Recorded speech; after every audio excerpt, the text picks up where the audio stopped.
Welcome to the Wednesday stream. I hope everyone's having an awesome Wednesday.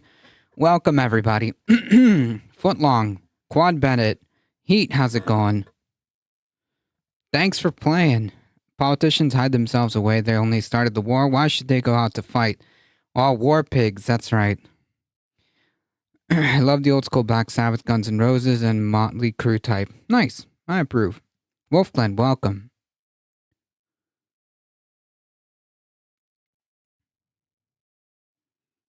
That is Tito from James from the internet.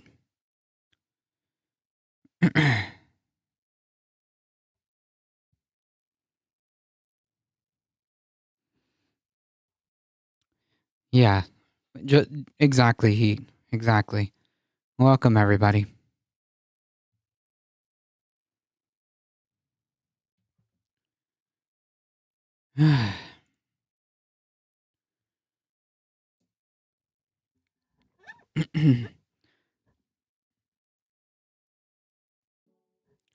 Generals gathered in their masses. All right, how are you? I'm doing all right. Just hanging in there with the just hanging in there with the cats.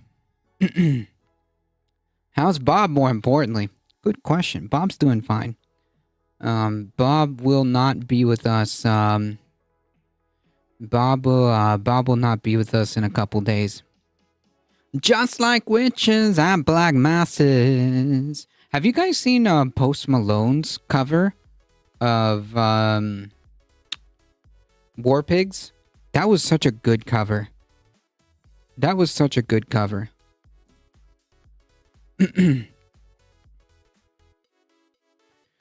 Tina rating with a party of 13. Welcome, everybody. Welcome. Thank you so much. What a perfect time, too.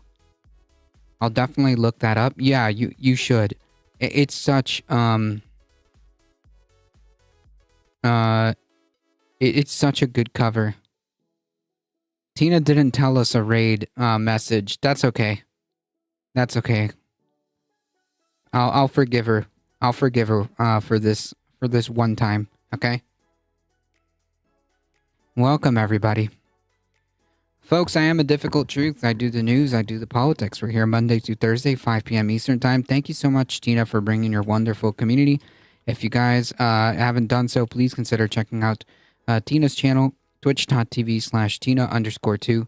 Go follow her on Twitter as well. Thank you so much. I appreciate it. If you enjoy your stay, don't forget to hit the follow button. It really does help us out. I appreciate it. We're actually just about to get started. So, perfect timing. Thank you.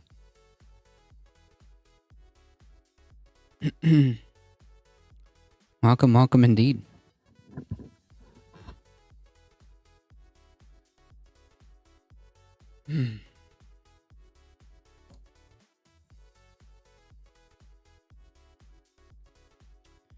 Alright, folks, we're about to get started. If you guys want to help support the channel, don't forget to follow, do the awesome social media stuff. If you're on the YouTube, keep liking the stream. It really does help us out. I appreciate all the support. Subscribe to the YouTube channel. Consider checking out the merch store with !merch. Join the Discord, folks. We have movie events. There's going to be one at the end of this month. Have you heard of T-Pain's cover of War Pigs? Turns out he can actually sing, just uses all the autotune for the aesthetic. Yeah, 100%. T-Pain can sing. Absolutely. T-Pain can sing. I think I've actually heard that that version. It's pretty freaking good. I remember seeing I don't know if it was like an interview or something, and that's exactly what he said. He said that he doesn't really need auto-tune, but he likes the way, he likes the effect, and yeah. Beat me to it. Yeah, it's a pretty good freaking cover. I'm pretty sure I've heard it. Faith No More did a War Pigs cover too. Shoot, do I need to get in on this?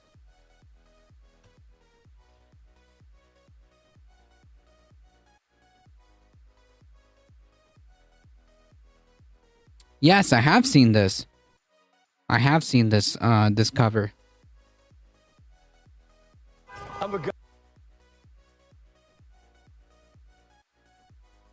I'll put it up on screen.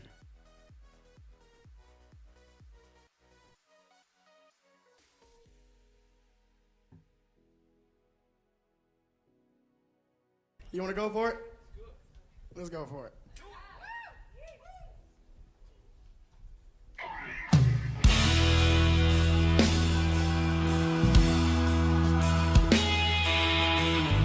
So good.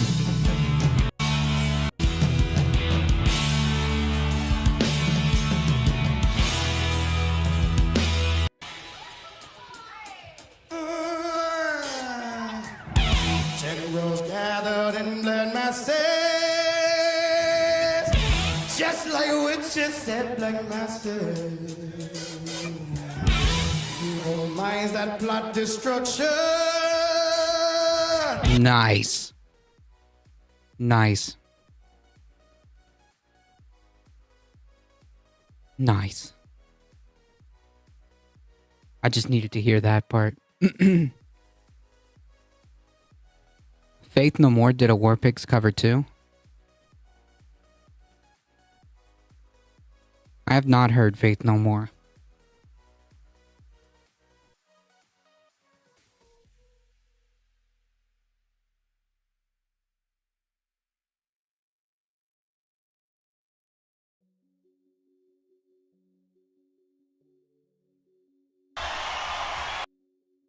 That plot destruction.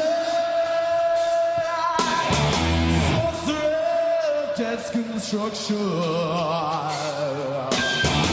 In the fields of Hattiesburg.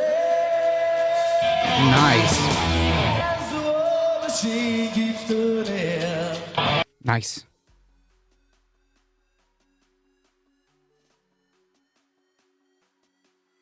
The song's going to be stuck in my head for the next decade, as it should. Clearly, it's a super relevant song, huh? We've seemed to learn nothing. But yeah.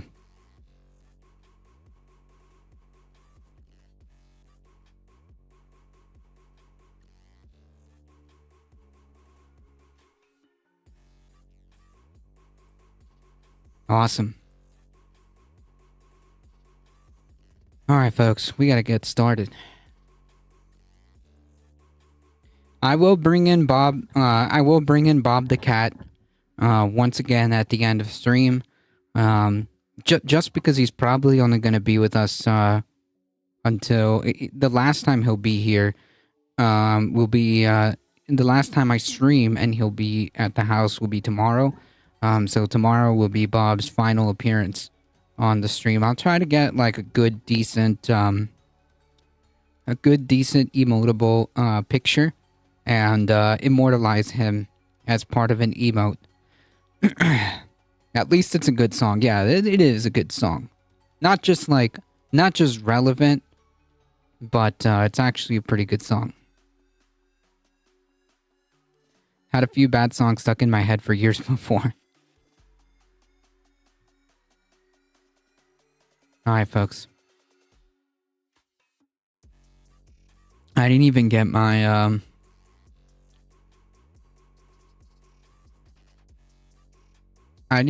seltzer water.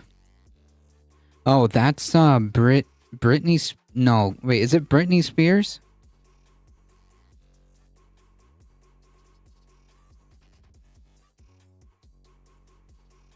Yes? Okay, good. Ah, see? Music trivia, hit me up. I would say one of the worst ones is Milkshake.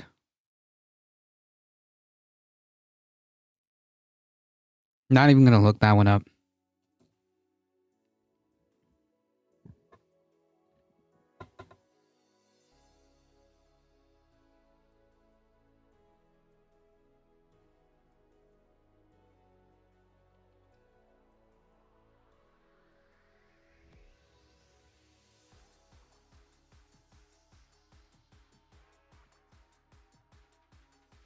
It's literally like 3 notes over and over. I could teach you ADT, but I'd have to charge. Oh no, I'm good. My milkshake. Oh, that song. Okay, yeah, then I do know it.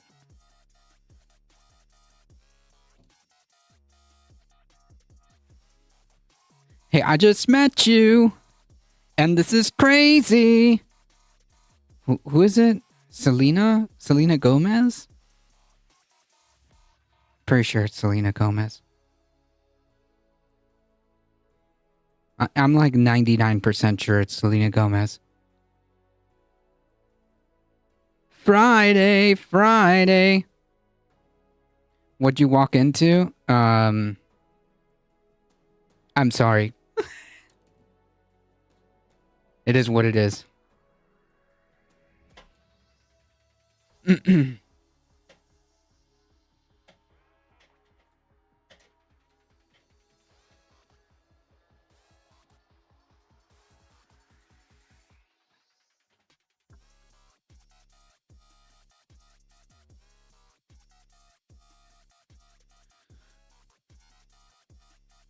Call me maybe. Yeah, but it's Selena Gomez, isn't it? Call me. No, stop it. Call me maybe.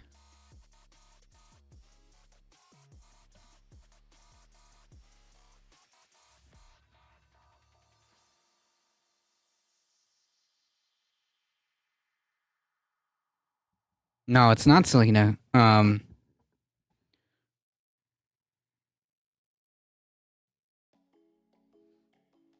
The crazy one I thought was actually Ray Jepsen. Carly Ray Jepsen. Oh, no, it's not Selena Gomez. Okay, never mind. Never mind. Fake news, everybody. Don't listen to me. Okay, don't invite me to song trivia, okay?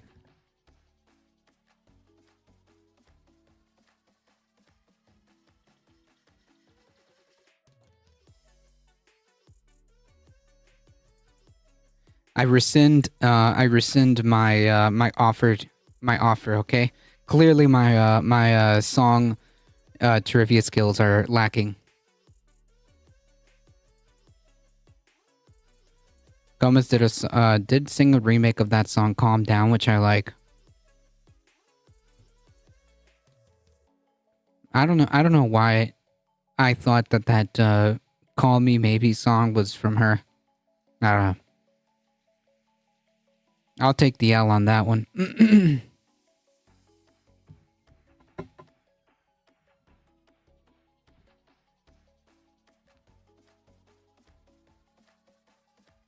Alright, folks.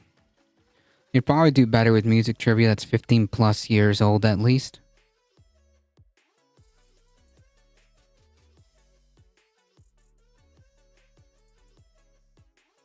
Honestly, yeah.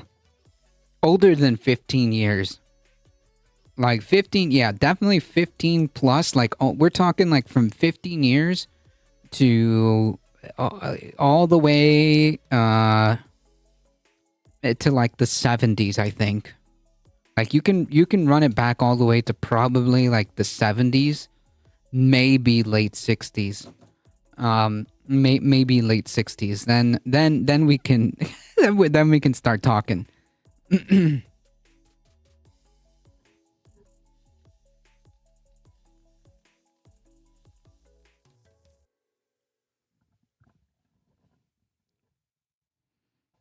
Boomer, music boomer, maybe.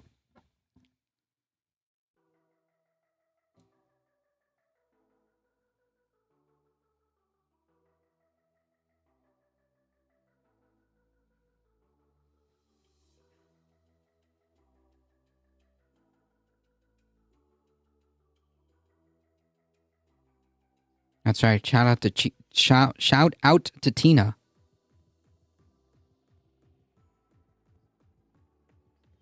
All right, folks, let's get started. I know I said this like 3 times already, but for real this time. That we have today is when I have a senior citizen call me and tell me she's. The challenge that we have today is when I have a senior citizen call me and tell me she's peeing in the backyard because her water bill and her sewer bill doubled, and no one cared about that. Across the country, private companies are swooping in to buy water and sewer systems from the local governments that own them. The result for customers? Skyrocketing bills more than double what they used to be. Yeah, so like, can we just stop right there? Why are private entities allowed to buy critical public infrastructure. Like, this is just absurd from the get-go.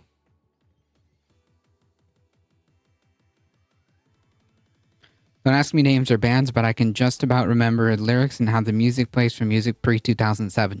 I feel like that's most of what my knowledge is. Actually does that because he has a big backyard.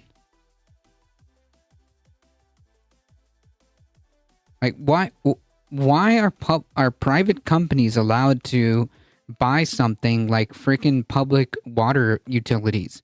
Yeah, water is a human right. At a time when inflation is hitting Americans' wallets hard. The motive for investor-owned utilities is profit, right? Revenue, and that's what matters. And that's the problem, right? Because then it doesn't become whether or not everyone has water. It becomes whether or not servicing water to these areas are profitable. Quality goes down dramatically because it takes cost. It costs to upkeep, these systems, and companies are not incentivized to do any of that because it costs money, yada, yada, yada. This is absurd. This shouldn't be allowed, period, full stop. No exceptions. I fear for the future of desert cities. It's not water quality.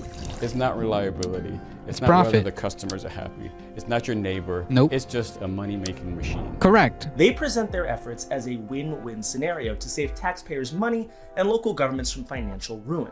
Aqua pitched it as free money. Money you can do anything you want with. What really that is just a yeah. Yeah. No, that's not how that works at all. bait and switch technique. They promise the world and they deliver pain to the customers who have to foot the bill into perpetuity. And over the past decade, investor-owned corporations have successfully lobbied many state governments, like Pennsylvania, to make it easier and more attractive for local governments to make the sale. And when those companies come knocking in their town, many people don't know what's happening until it's too late. It generally isn't done in broad daylight. Nobody's for it. This is a story about the corporate takeover of one of our most important natural resources, the consequences for communities, and how an unlikely coalition of people are fighting to keep water public and affordable. In 2020, the township of New Garden, Pennsylvania sold their sewer system to Aqua Pennsylvania for nearly $30 million.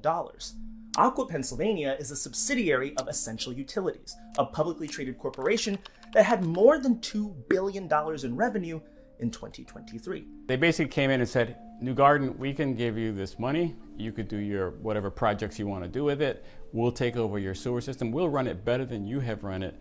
And this will be basically a seamless transaction. There was very little in the way of hearings. Very few people knew about it.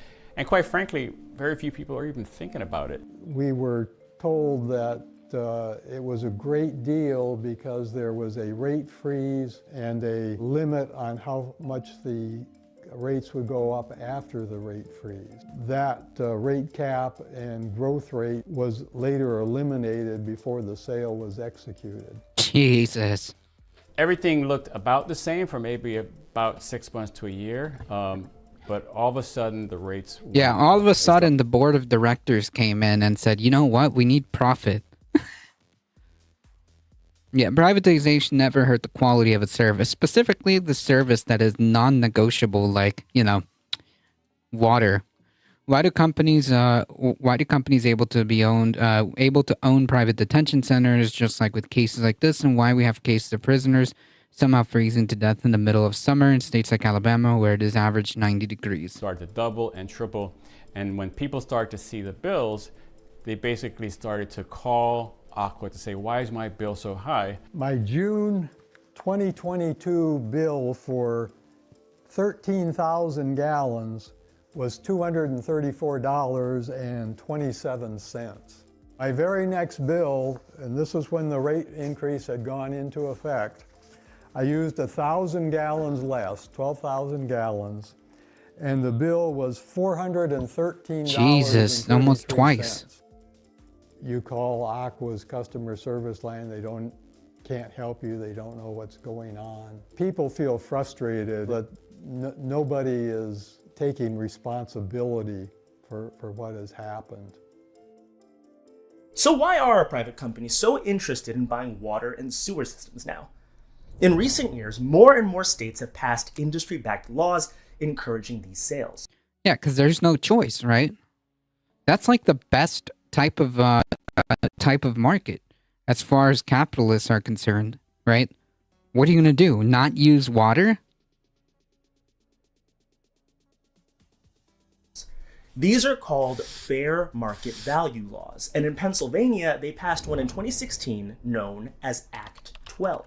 For a long time, we've had concerns about small water systems in terms of their capacity to be compliant with all appropriate environmental and other regulations. So that became one of the rationales to try to stimulate the market for selling a water system and its assets to a provider that could perhaps bring expertise and capacity to managing that system. Act 12 created a process by which more factors like income, expected repairs, and future revenue are included in the value of the system. This usually results in a higher sale price. As high as $1 billion was offered to Bucks County, for example.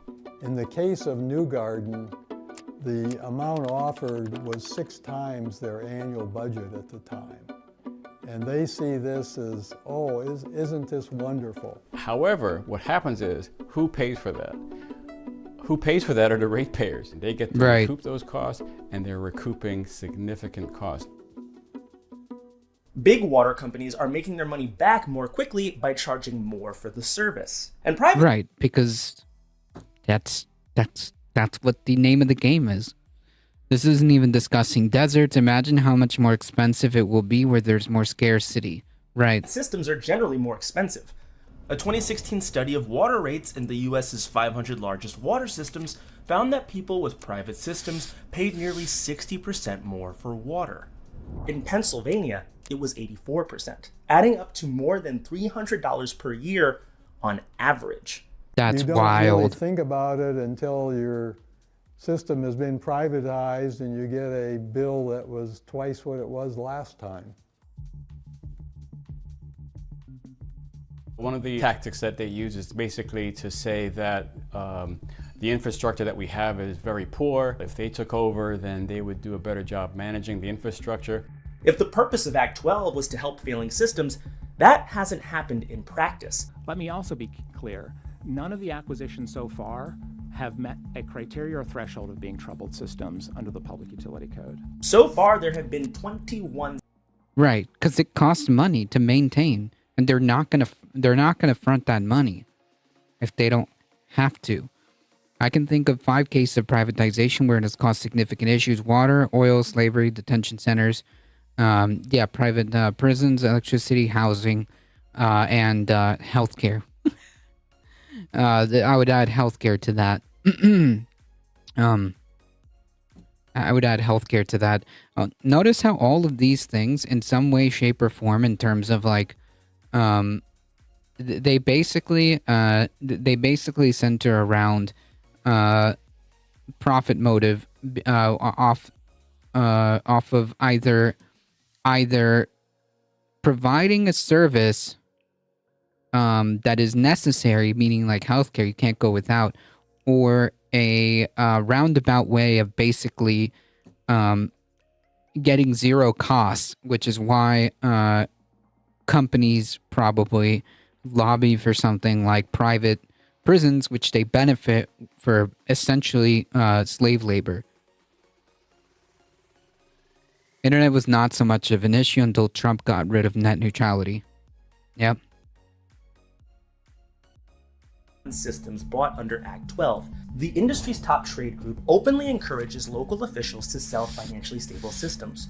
They want to get well-run systems because it means that there's less money they have to put into it. That's currently playing out with one of the biggest water systems in the Philadelphia area, known as the Chester Water Authority, or CWA.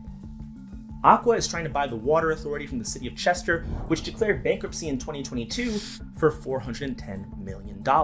The board of the CWA says Chester doesn't have the right to sell it. Most of the utility's customers don't even live in the city, but the surrounding areas. We've been operating quite successfully, quite reliably. We are award-winning authority, best tasting water in Pennsylvania. For local officials, selling a utility provides a revenue boost that can be used to pay down debts and invest in other services.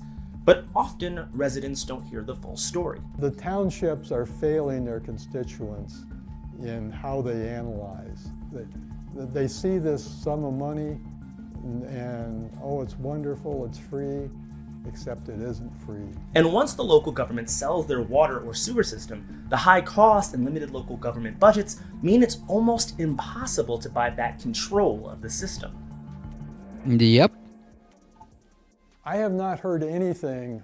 Once that happens, it's really hard to go back. I think we should have cheap. I think we would have cheap internet if it was regulated like a utility. Yeah, like a well-regulated utility. Yeah, the internet should be just like water, electricity, things like that. Basic net neutrality did a form of utility management by allowing FTC filings against it for things like wording and monopolies. Right, something you want to actively avoid in something so important like information, like the entire world's information at the palm of your hands. About why Act 12 was necessary. It appears that it was lobbied for by Big Water. Big Water has a very effective lobby effort going on. Let me stop right there.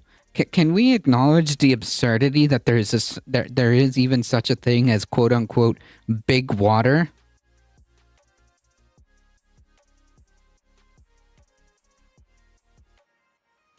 Can we acknowledge the absurdity that there is even a thing called Big Water? That has actual lobbying power to lobby to privatize water?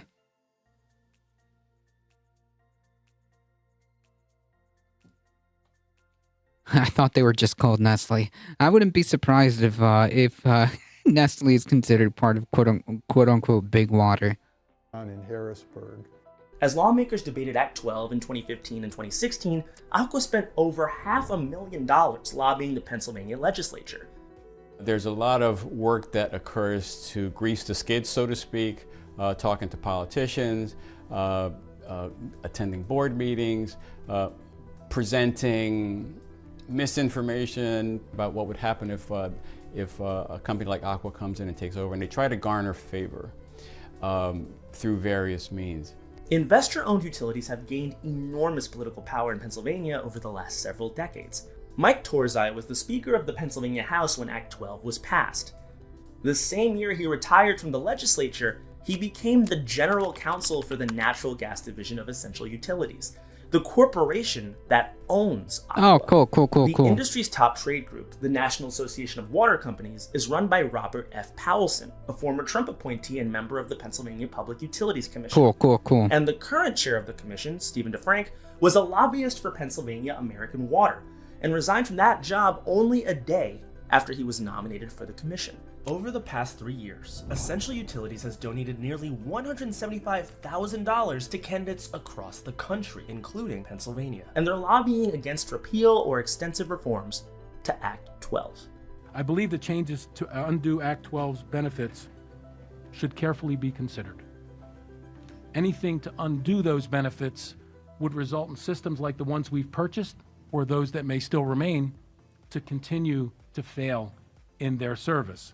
Frustrated by their high sewer bills, Bill and some of his neighbors started a group called Keep Water Affordable, and they've testified at hearings and talked to people in other Pennsylvania towns about their experience.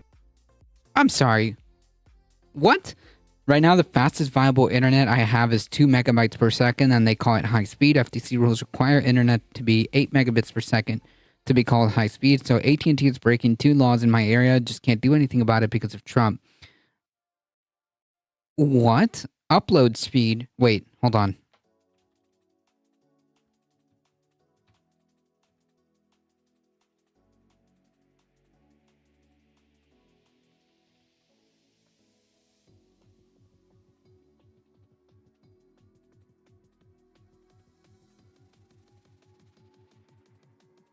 Right now, this, as it stands,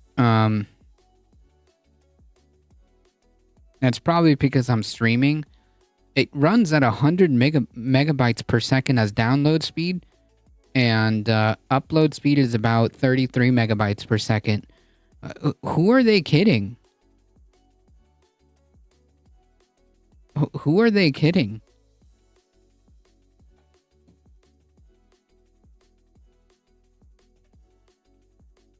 Sheesh.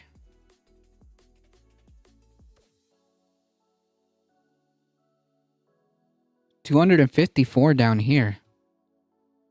Yeah, like that's I think, and this is fiber optics. Man, I'm so glad that AT&T doesn't operate here. Sheesh. I literally, I don't think I could work. Well,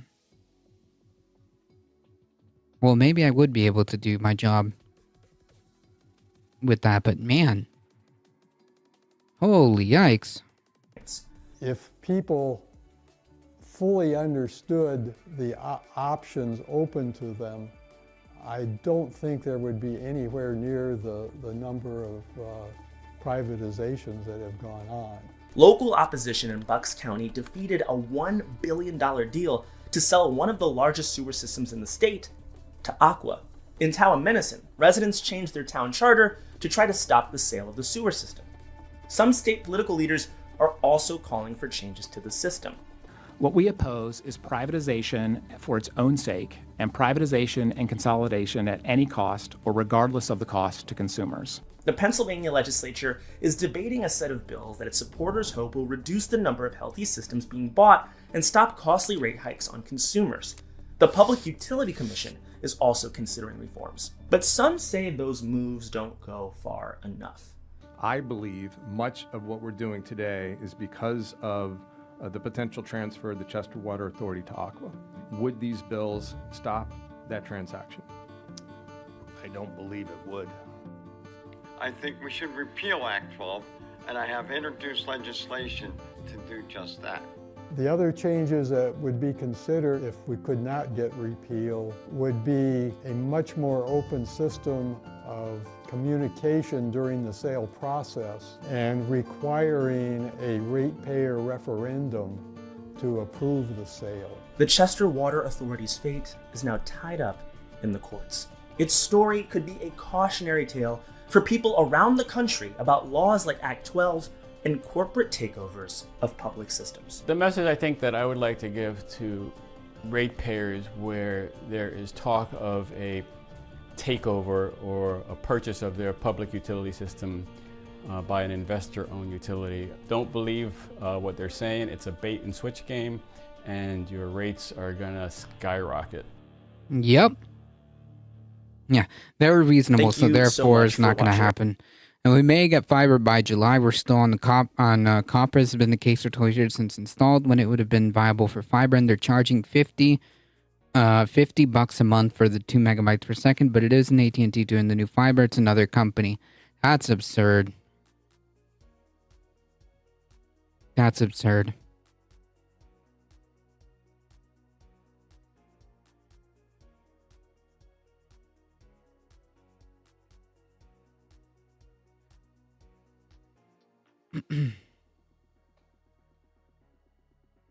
You know that meme where it's like the most terrible person just made an actual point or something like that?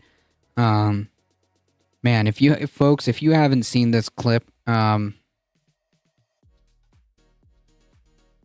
guess the lesson from the video is pay attention. That's right, pay attention to your local, to what's happening in your local politics, and privatization is bad, folks. Okay. This was, as the caption stated, this was brutal, and I think that there's, Well, you can. How many civilians do you believe you've killed?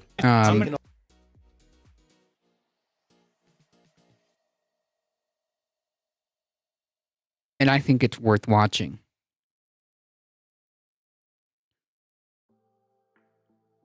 Piers does actual journalism for the first time. Grills, Israeli spokesperson. Piers is finally reading the room. No, he's just making, like, this is a moment in time, okay? So if I make a joke like, nah, didn't see that, I watch it 140p so I can count pixels so it doesn't buffer a lot. Sheesh.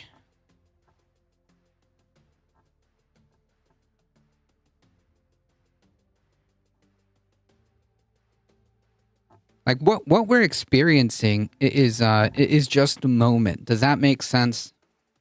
But I think it's important to watch anyways because it really exposes what the Israeli government is about. If you haven't seen this already, this is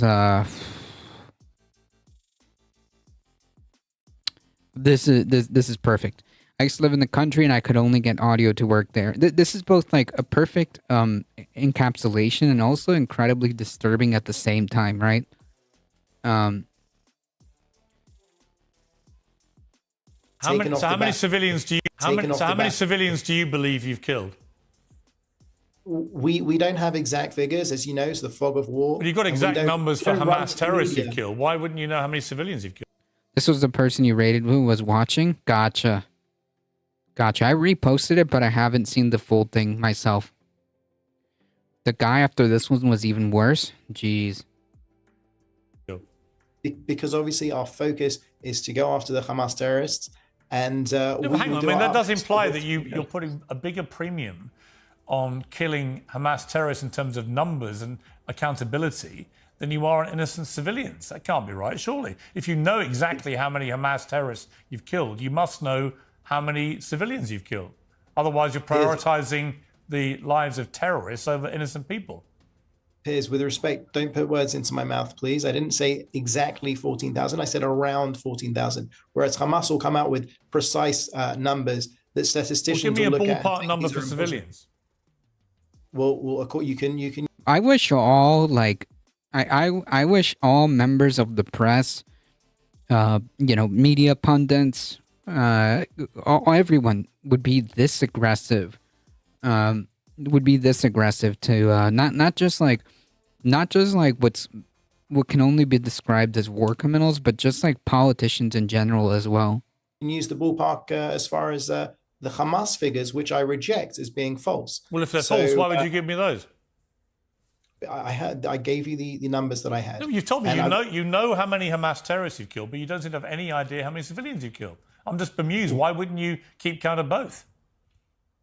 I don't have that information to give you, Piers. If I did, I would. You literally no idea how many civilians you've been killing. I can tell you definitively that our aim is to go after Hamas. No, hang on. I'm sorry to push you on this. That's quite extraordinary.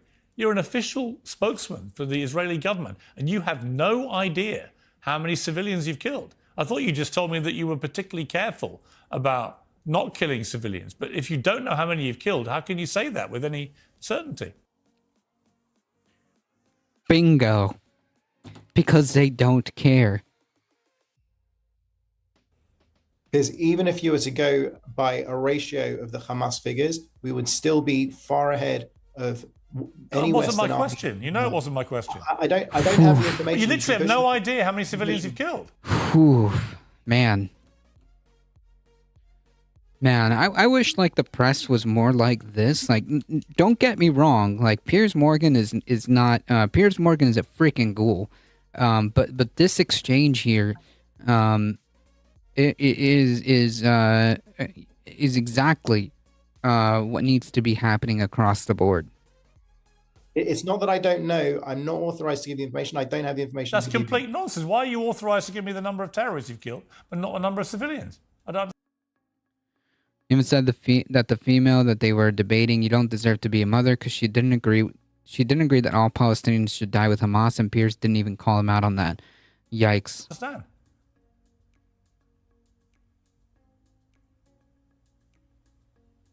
Can you explain?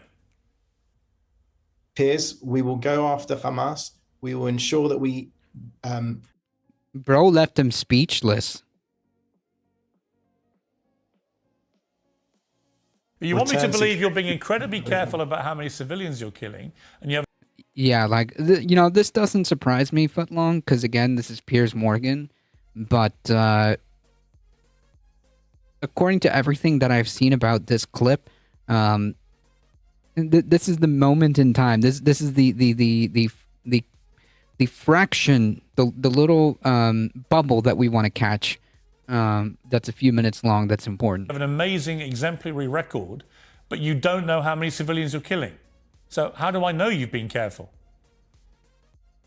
They're not. They're not. That's exactly correct. They're not. They're not being careful. And you know what? I wouldn't actually be surprised. I wouldn't be surprised if the Israeli government knew these numbers. It would just be highly inconvenient if they were very honest about the numbers. Like if they came out, I suspect that the Israeli government knows how many civilians they've killed. I'm pretty sure that they know. It would just be not good for the Israeli government if they were to start throwing out the figures that they know. When the dust settles, we will come out with the proper numbers. Hamas runs to the press daily with false. When the dust settles, a lot of people will have died. Right. I don't think they do. They just add all civilian counts to the Hamas dead. And you know how many Hamas you've killed, but you don't know how many civilians you've killed. And I'm just asking you why. Why is it you've kept a record of one, but not the other? I personally don't have that information to give to you. You can ask me over and over. I'm not going to come up with more information. I don't personally you don't know? I don't have that information for you today. But you're an official government spokesman for the Israeli government, and you have no idea. Piers, oh man, this dude. I came on here to focus on what's going on with the war. Well, actually, you came on here to answer my questions, I think. Yeah, and I don't have an answer for you for that. And I didn't intend to press you on this point because I assumed that you would not respond the way you have. But I've never had an Israeli spokesman who simply said, I have no idea. That's right, because I see all Palestinians as Hamas. Yeah. Particularly after you boasted about the fact that you've been very smart in the way you've avoided killing civilians. How do you know if you've got no idea how many you've killed? Because I know the way in which the IDF operates. Nope, not good enough. I know the way in which we go after the terrorists in the best possible way. It's not what I've said. It's what General Petraeus has said. It's what John Spencer from West Point has said. It's what multiple British generals have said. Israel goes out of its way to avoid civilian casualties. That's what.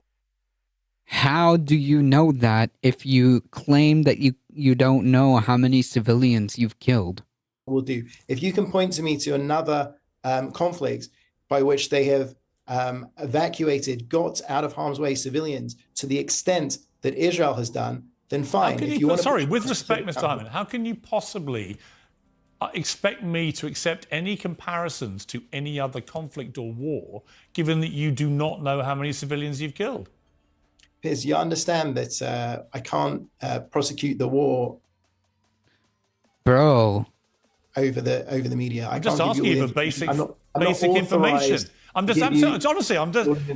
not trying to trap you, and I'm not trying to unfairly harangue you. I think people are watching this and they'll make their own conclusions. I just find it astonishing that the moment I asked you how many Hamas you killed, you could tell me immediately, and the moment I ask you about civilians, you haven't got a clue, literally. That you're not even prepared to issue a ballpark number. And I think people will find that staggering. That's one word I would use. Particularly given that you are insistent that you're doing everything you can to avoid killing civilians. To which, again, I just simply ask, how do you know? If you don't know how many you're killing, how can you possibly be sure that you are, A, doing better than other people waging war elsewhere, or B, that you have any idea how many you're killing? You don't, clearly. Whew, that was rough to watch. It is part of the Geneva Convention law to report all civilian deaths, so another war crime added to the list. Yep. I think that this was such a freaking good such a good encapsulation. Such a good encapsulation of the attitude of how the Israeli government is operating.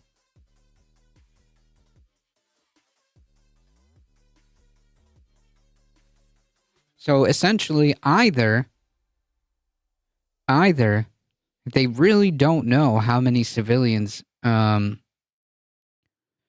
they've killed, which is, as you mentioned, a war crime, or they do know and the number is bad, and they don't want and they don't want to make that public, right? Personally, I have trouble believing that the Israeli government doesn't know how much civilians have died. I'm pretty sure that they have. I don't expect them to have like the down to the last person numbers of how many civilian casualties there are. But I would bet money that they know more or less what the number is actually. I'm pretty sure that they must know. They must know some kind of ballpark number.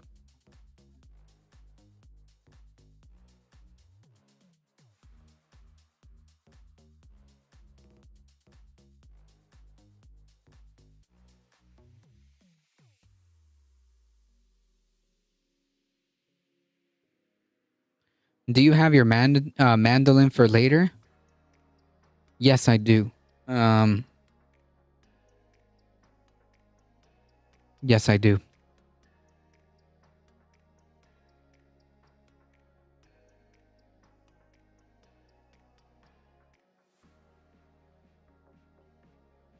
I'll see if I can find the clip. Okay. Well, in the meantime, we'll just do the next story. I'll do the mandolin riff after this one, before we get into the headlines. So far this week, folks, we have had 2 days of Donald Trump in court. Tuesday, of course, we had Stormy Daniels testify, and that didn't go well for Donald Trump at all. But it was Monday, the Monday testimony from an accountant at the Trump Organization, in my opinion, was actually far more powerful than what Stormy Daniels laid out on Tuesday. I'm not taking anything away from Stormy Daniels' testimony.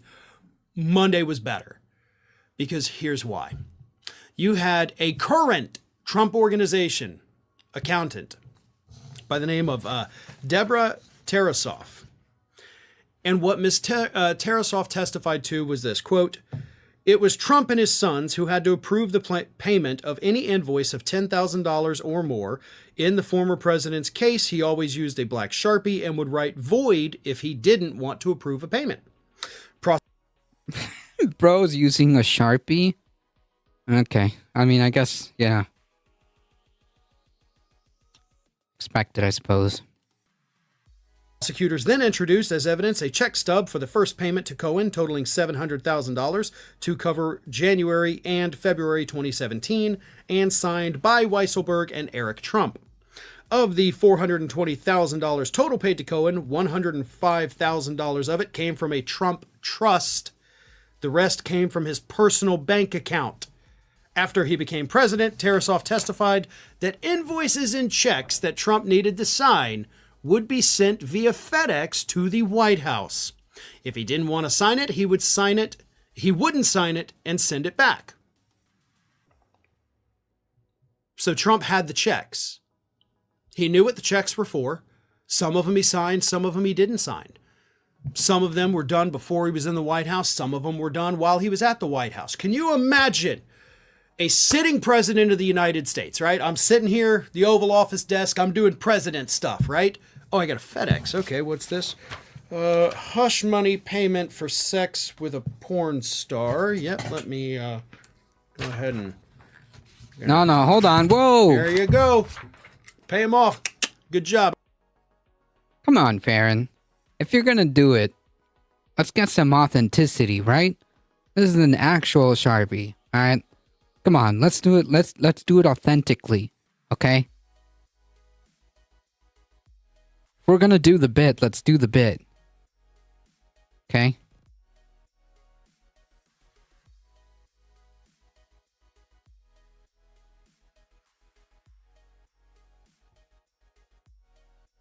All right, back to presidenting now.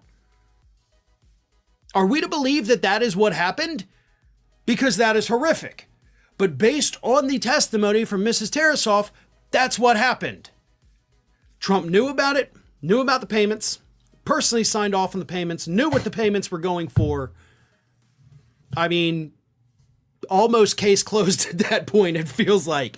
They got him dead to rights at this point, folks. Yeah, it's a statement, a comment that Mike Papantonio likes to make all the time when you've just got somebody and there's no way out of it. That, to me, is what this looks like. And there's more. Andrew Weissman wrote on Twitter, Exhibits 35 and 36 are key. They are the bank statements showing Cohen paid Stormy $130,000 hush money and notes by McConney and Weisselberg calculating the amounts Cohen needs to be reimbursed to make him whole after disguising the reimbursements as legal fee income. So not only do you have the payments, he knows what they're for, he personally did it, they were being done in the White House, they were being done outside of the White House, but you also have the exhibits where Donald Trump's COO Weisselberg and of course McConney were in there telling him, like, hey, Cohen still needs this much more money because he paid her off and we got to get it to him and we got to disguise it. This isn't even a smoking gun. This gun is still on fire because it's smoking so badly. And if it were anyone else but Donald Trump, I would... Yeah, that's true. I posted it on the Discord, timestamp under international. Gotcha. say yes, he's definitely going to get busted for this.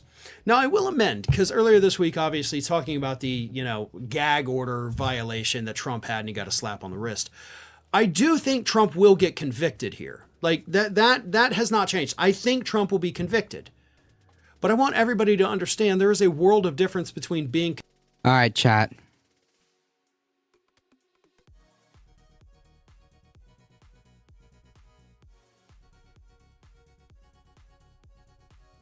Rate the Donald Trump signature, okay? 1 to 10. Rate the Donald Trump signature 1 to 10, okay? It can't get more authentic than the Donald Trump signature with the Sharpie, okay?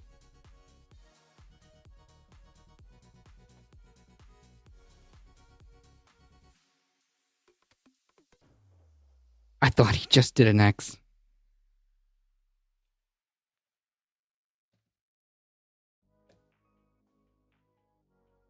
Convicted and being held accountable. Because he can get convicted and the judge can say, well, given the complications of putting a former president in prison with Secret Service and all that, 100 hours of community service and 6 months house arrest. That could be the punishment. That's not accountability. So he could still be convicted, but not held accountable. And at this point, I do think that is probably the most likely scenario that's going to happen. Well, folks, we have crossed that 1 million... Yeah, honestly, probably. He's probably right. Farron is probably right.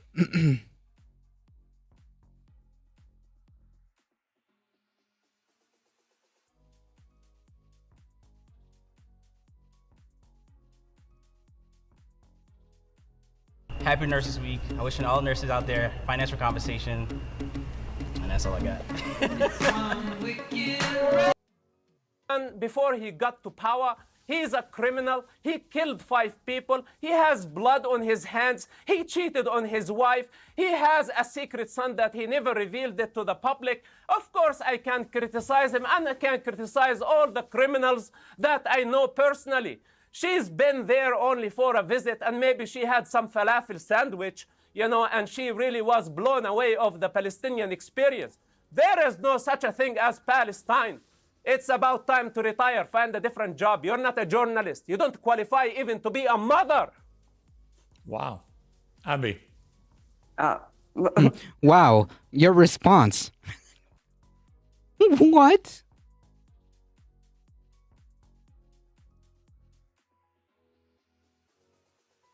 Masab, it's usually a public figure. If they were caught lying about half the things that they said, they would be completely discredited and never allowed airtime. You are spewing such ahistorical anti-Arab bigotry that not even the fringe of Israeli society would agree with you. I mean, am not even Israeli anti-Arab. historians I'm agree. anti-Islam. Sir, I'm not anti-Arab. I am Arab. I am Arab. This is Okay. my ethnicity. Sir. Islam is just anti-Muslim a religion. bigotry. I then am not a Mossab. Muslim. Mossab. We are Arabs. Mossab. Okay. Then anti-Muslim bigotry, which is frankly appalling considering that there's a billion people on the planet who would be characterized as you as, extremists who need to be used force against, according to you. But Mossab, not even Israeli historians would agree with the fact that you claim that there's no military occupation in the West Bank, that there's no apartheid state. Israelis at least admit, yes, those things exist, but here's why they're necessary and justified. They don't even agree with you. You're so fringe that I don't even know where you're coming from. I mean, so again, if we can't even agree with the basic facts of the conflict and the reality in front of our eyes, I don't know how we can really even discuss this. Yeah, and Piers, of course, nowhere to be found on that one. Jesus. Is this the same clip? Oh, yeah, it is. Yeah, it is. You're right. Oof. Yikes.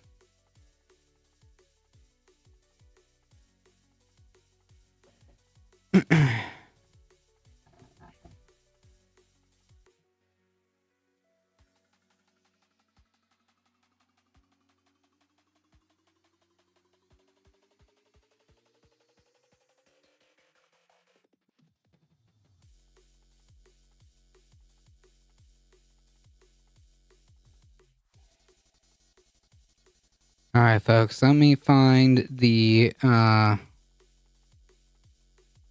mandolin and we'll get this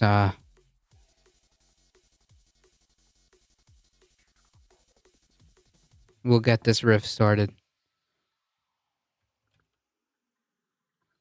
Let me just find my cheat sheet.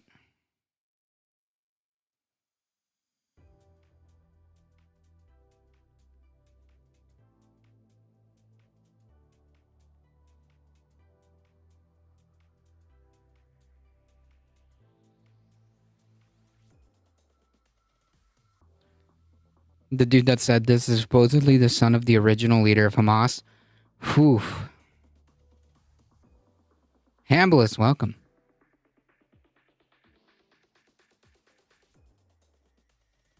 Okay, I think I can roll with this.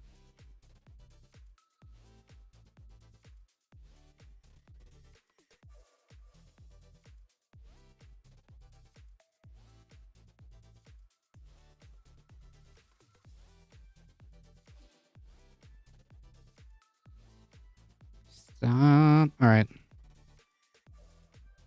Okay, I think I can roll with this. This is a great cheat sheet.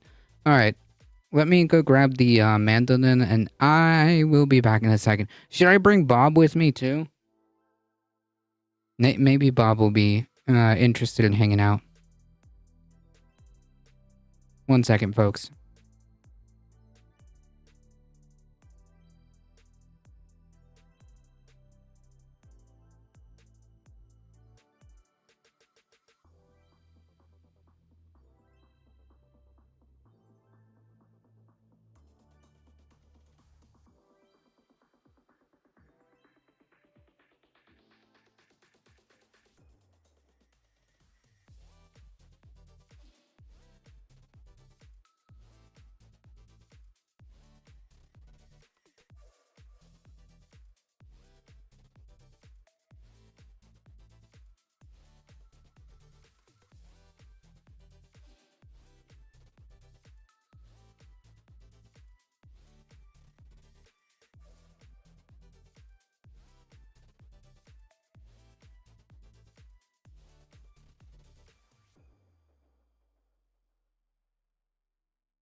Alright, folks. I got the mandolin. I got my cheat sheet.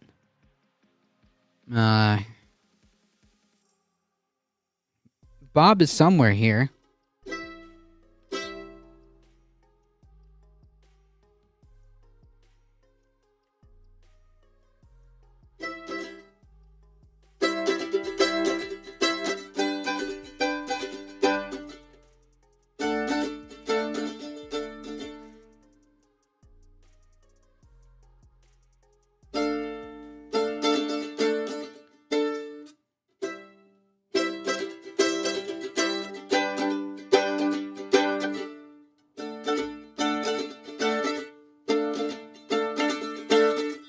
Okay.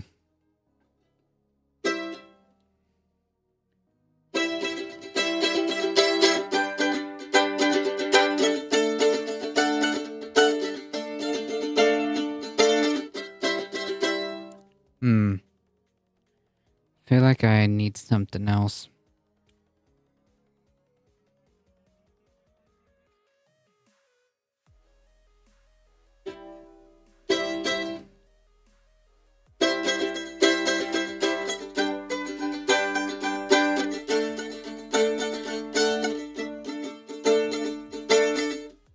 I feel like I'm among the hobbits. Yeah, that interview is more of a train wreck than the Rios Gonzalez case.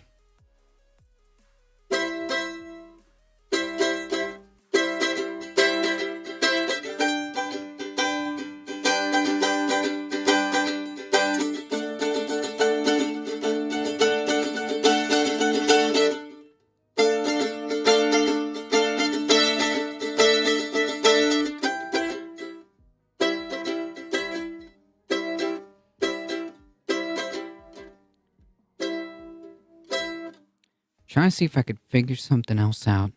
Well, this works, I guess.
Okay, that works.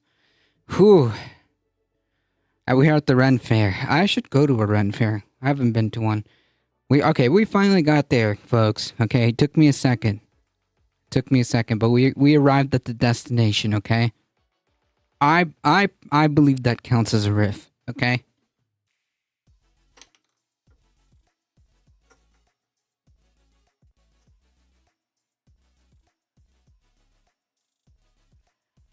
Thank you, no problem. It took me a second there, you know. Took me a second, but we arrived at the destination.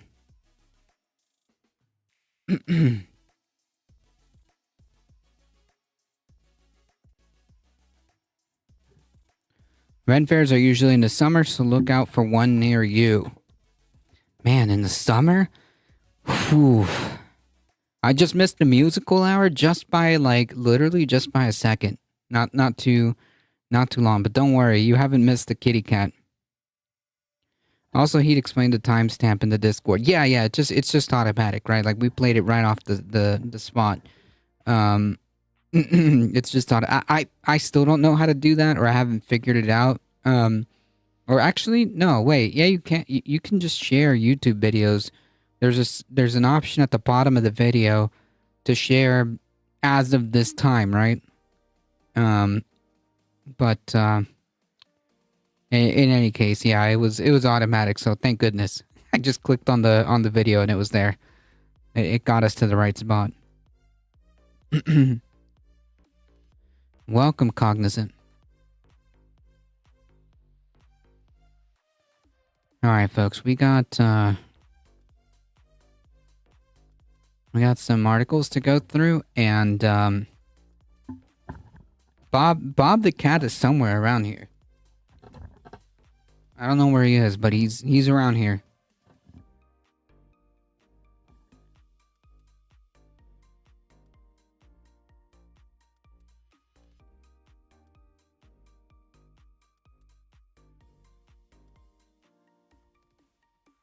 Oh, I explained how to do it without the link. Gotcha.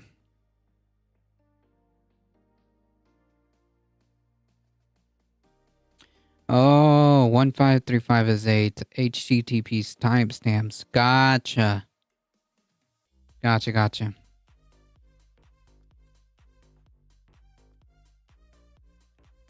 What about Bob? Bob the Builder. No, this one doesn't have his contracting license, okay? This particular Bob doesn't have his contracting license. So unfortunately, he's not building anything. Not yet. Senator Bernie Sanders and Ro Khanna reveal bill to cancel all medical debt. Yeah. Not with that attitude. Not with that catitude. Man, I really need my freaking sound effects. Not with that catitude, indeed. Two prominent progressive lawmakers, the Vermont Senator Bernie Sanders and California Congressman Ro Khanna, revealed on Wednesday today a new bill aimed at eliminating medical debt. Something that shouldn't exist to begin with, but here we are. The bill, introduced with Oregon Senator Jeff Merkley and Michigan Congresswoman Rashida Tlaib, would create a federal grant program to cancel all existing patient debt and amend the Fair Debt Collection Practice Act to block creditors from collecting past medical bills. The legislation would also update billing requirements for medical providers and alter the Consumer Credit Reporting Act to prevent credit agencies from reporting information related to unpaid medical bills, alleviating the risk of such debt damaging patients' credit history. Nice!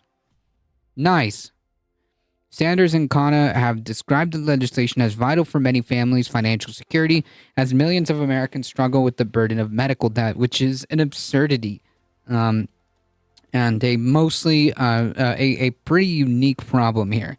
According to a 2022 investigation by NPR and KFF Health News, more than 100 million Americans, including 41% of adults, hold some kind of healthcare debt. A KFF analysis of the Census Bureau survey of income and program participation suggests that Americans owe at least $220 billion in medical debt. Quote, "This is the United States of America, the richest country in the history of the world. People in our country should not be going bankrupt because they got cancer and cannot afford to pay their medical bills," said Sanders. I agree. When Sanders ran for president in 2020, he vowed to eliminate medical debt if elected. Now, as the chair of Senate Health, Education, Labor, and Pensions, the HELP Committee, Sanders has worked with Khanna for over a year to introduce a bill that would make his campaign promise a reality. No one in America should face financial ruin because of the outrageous cost of unexpected medical emergencies or a hospital stay, said Sanders. The time has come to cancel all medical debt and guarantee health care to all as a human right, not as a privilege. I agree. Is the board broken or something? Electric repair and computer technician and programmer.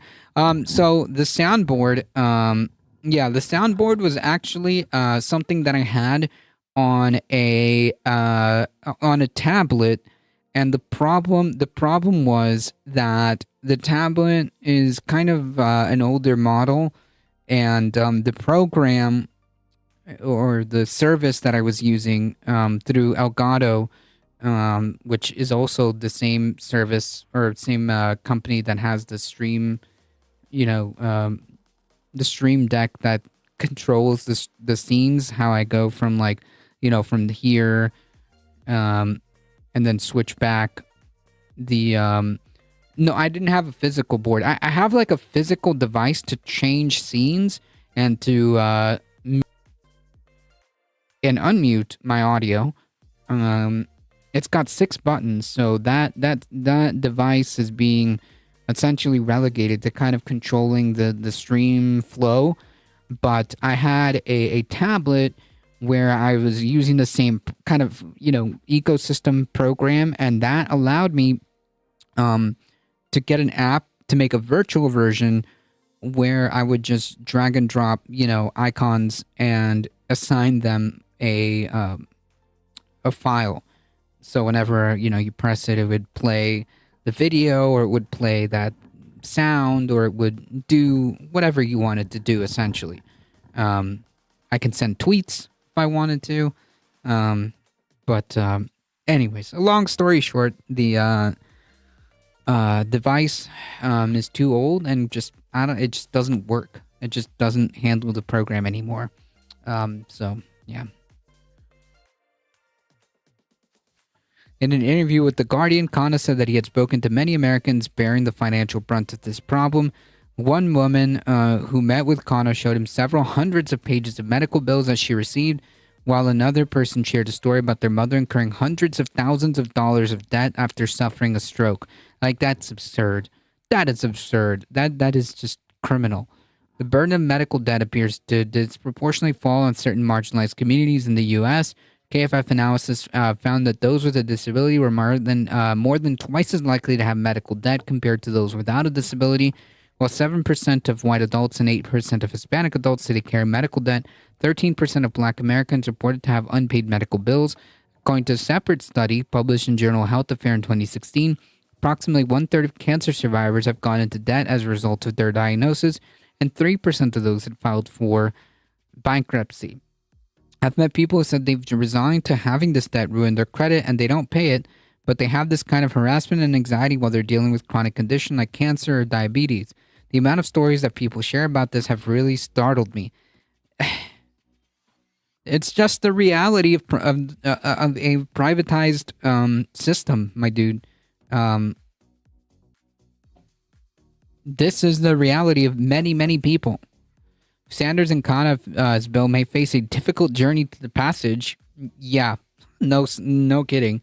In the Republican-controlled House, but polls suggest that cancellation of medical debt attracts wide support from members of both parties, according to a YouGov survey conducted in 2022. 66% of Americans, including 56% of Republicans, 85% of Democrats, support some relief to those with medical debt. Quote, people in America don't think you should go into debt to go see a doctor or go to the emergency room. Khanna said it's kind of human decency. This is why you have a long-term disability insurance. It is wrong, but you have to protect yourself. Right. Like, I can, under the confines of that,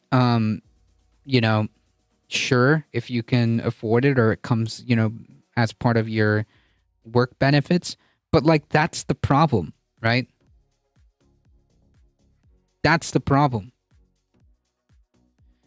If that's the case, may just use something like BlueStacks, a tablet phone emulator for computer to turn the program, and the way you can set the sound output to go directly to the stream audio, at least until you get a physical deck. Just an idea. Huh.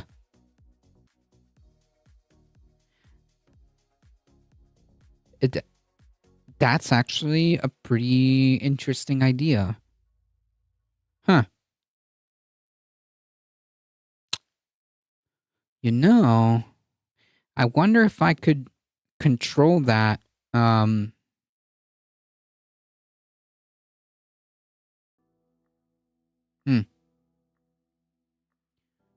I get a physical one? Because sometimes it's easier to just have it as a separate thing that I don't have to do here on the laptop. It's really just convenience. But BlueStacks is a resource intensive though. Maybe I mean, this computer hopefully should handle it. Insurance companies exist by refusing to pay out. Yes, that's exactly it. That's exactly it. The more premiums, their sole business model is to make sure that they bring in as much profit as possible, and that comes at the expense of the patients. The legislation could also provide a political boon for Democrats among young voters who have expressed decreased enthusiasm about this presidential race after helping Biden get elected in 2020. Yeah, yes, but I don't know, because fundamentally the problem here is multifaceted, and I mean it might help, but politically, but yeah. Heat with the 10 biddies. Thank you so much. I appreciate it. According to a March survey conducted by Harvard Kennedy School of Institute of Politics, Joe Biden continues to lead Donald Trump along likely voters under 30, but just 44% of the president's young supporters say they enthusiastically back their candidate. In comparison, 76% of the former president's young supporters report high levels of enthusiasm about their candidate. Kana believes that medical debt cancellation bill could mark one important step in re-energizing young people ahead of November. The Harvard IOP poll shows that 59% of young voters under 30 named healthcare as one of their top two priorities, only behind inflation. We're finally going to get rid of any healthcare debt that you have, and we're going to fight for Medicare for all, and we're going to continue to work to eliminate student loans. And that is a winning message to young people. Yeah, and you know, the whole just one little one little asterisk there. Oh yeah, the ethnic cleansing. Yeah, that's going on right now. Yeah, it might be just a little bit of an issue there.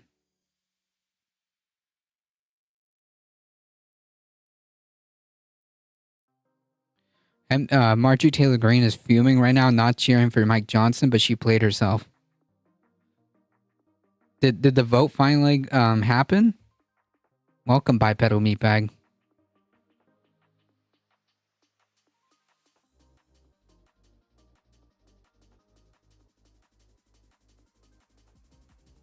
It failed? Oh.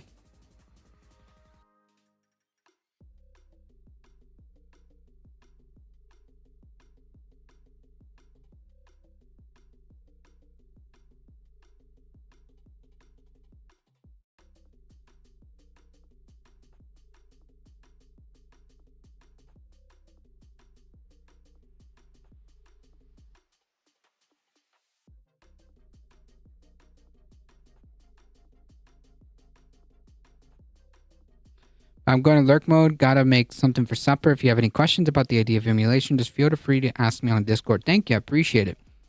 Menu works pretty well as an emulator. She lost huge. Bigly.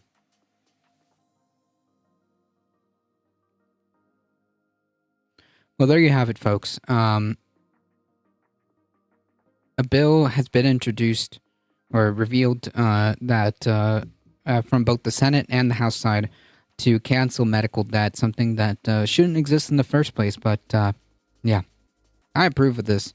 Whether or not it's going to go anywhere is probably unlikely because, yeah, that would be too. That's too far for the insurance companies, in my opinion. No one's going to go for that.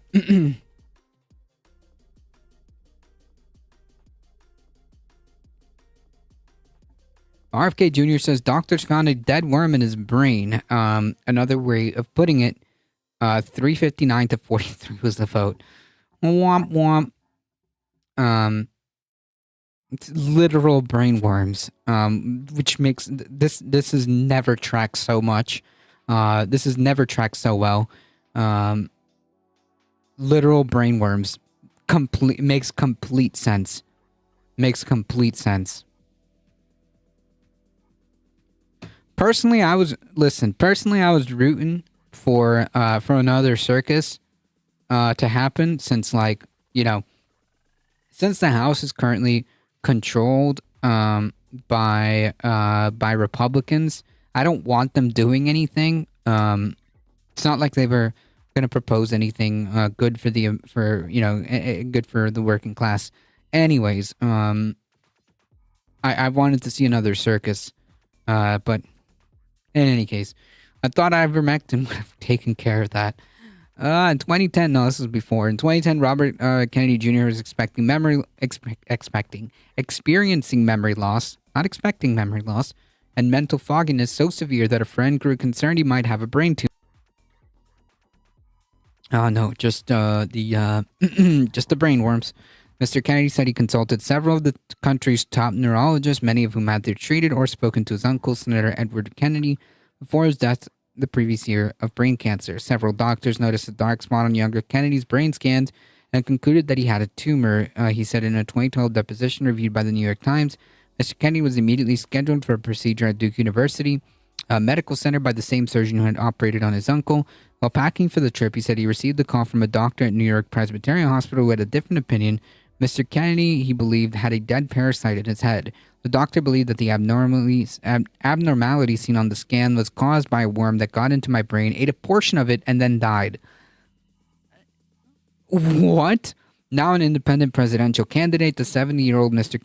Kennedy has portrayed his athleticism and relative youth as an advantage over the two oldest people to ever seek White House. Yes. Where has this guy been? To portray his youthfulness at checks notes, 70 years old, President Biden 81 and former President Trump at 77. Mr. Kennedy has secured a place in the ballots in Utah, Michigan, Hawaii, and his campaign says California and Delaware. His intensive efforts to gain access to more states could put him in a position to tip the election. He has gone to lengths. This is doing a lot of stretching, in my opinion, but. Anyways, he has gone to lengths to appear hail skiing with a professional snowboarder and with an Olympic gold medalist who called him a, quote, ripper as they raced down the mountain. A camera crew was at his side while he lifted weights shirtless at an outdoor gym in Venice Beach.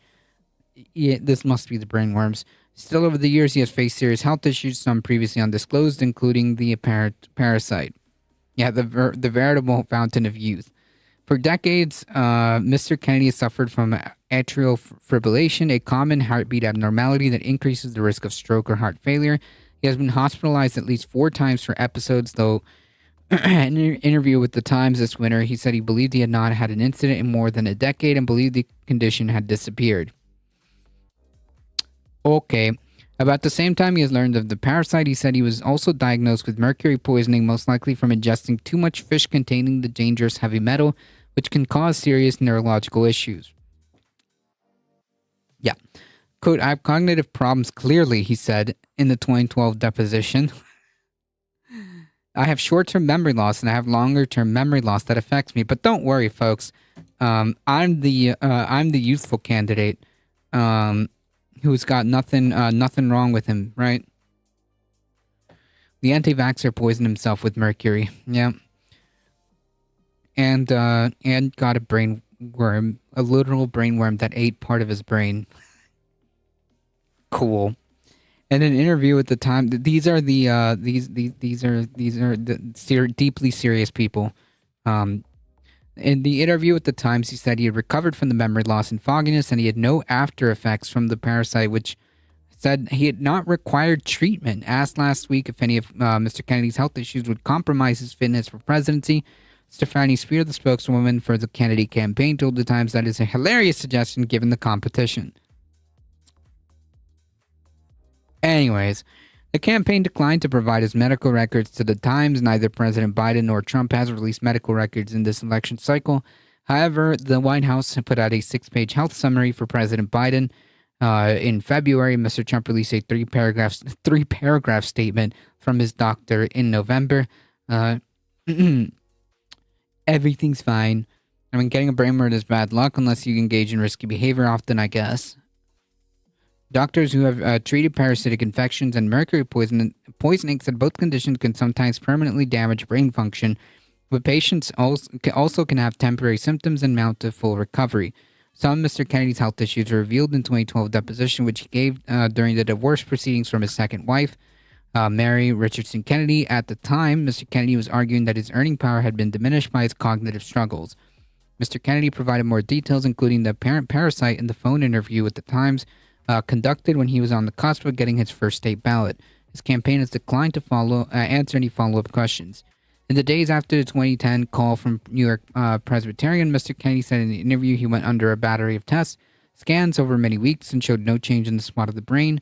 Doctors ultimately concluded that the cyst they saw in scans contained the remains of a parasite. Mr. Kennedy said that he did not know the type of parasite or where he might have contracted it, though he suspected it might have been during a trip to through South Asia. Several infectious disease experts and neurosurgeons said in a separate interview with the Times that based on what Mr. Kennedy described, they believed it was likely a pork tapeworm larva. Doctors have not treated Mr. Kennedy and were speaking generally. Those doctors have not treated Mr. Kennedy and were speaking generally. Dr. Clinton White, a professor of infectious diseases at the University of Texas Medical Branch, in Galveston, said microscopic tapeworm eggs are sticky and easily transferred from one person to another. Well, I believe that might answer your question. Contagious is not the right word, I guess, but I guess this is I guess this is the answer to your question. It can be easily transferred from one person to another. Once hatched, the larva can travel in the bloodstream and can end up in all kinds of tissue. I kind of feel bad for him, but this is almost unbelievable. I know that our standards for pork handling are low. In the U.S., we can't export pork. Yep. Although it's impossible to know, he said, he added that it is unlikely that a parasite would eat a part of a brain, as Mr. Kennedy described. Rather, Dr. White said it survives on nutrients from the body. Unlike tapeworm larvae in the intestines, those in the brain remain relatively small, about a third of an inch. 28 days later.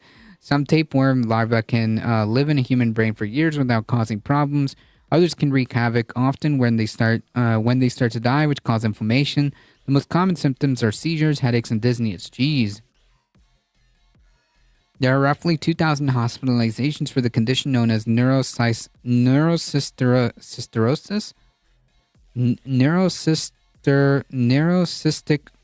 neurosis, I think. Each year in the United States, according to the Journal for Emerging Infectious Diseases. Scott Gardner, the curator of Mantor Laboratory for Parasitology at the University of Nebraska-Lincoln, said that once any worm is in the brain, cells calcify around it, and you're going to basically have like a tumor that's there forever. It's not going to go anywhere. Jeez.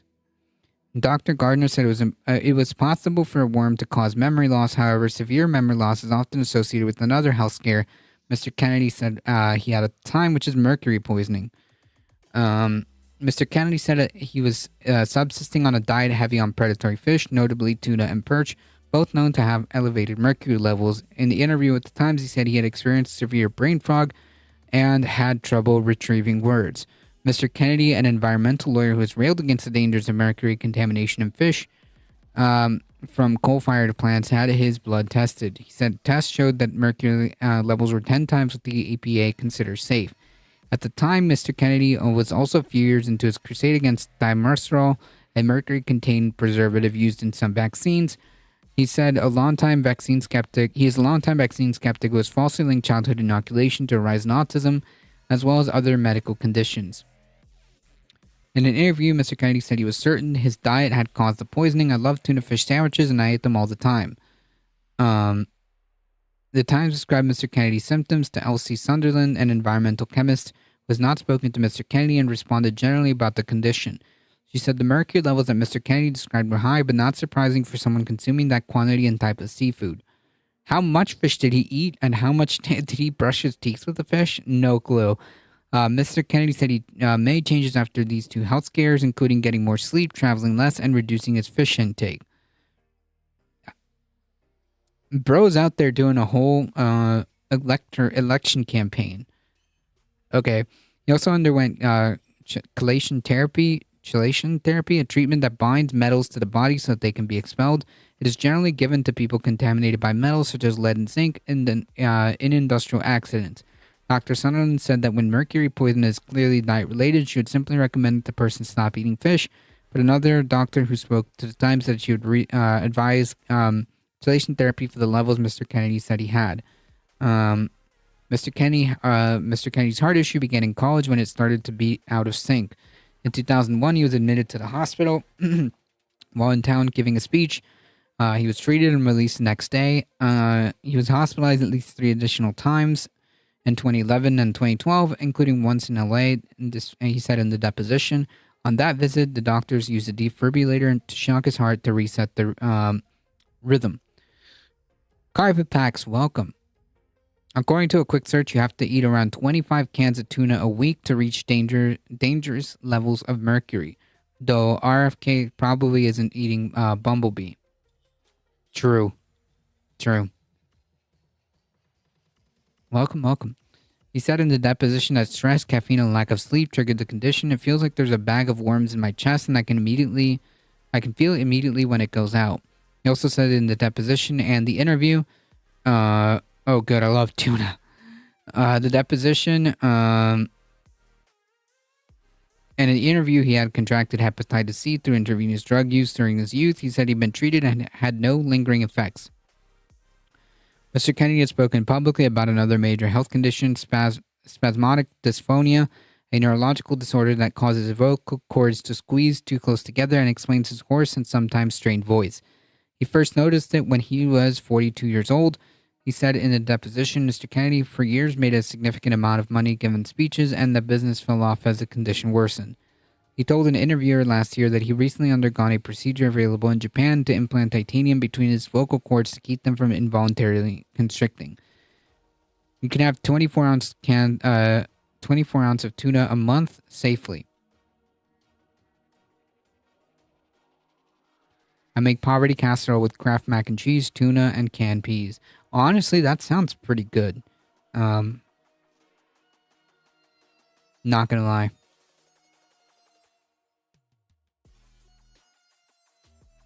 It's tasty? Yeah, I can see it. I can see it.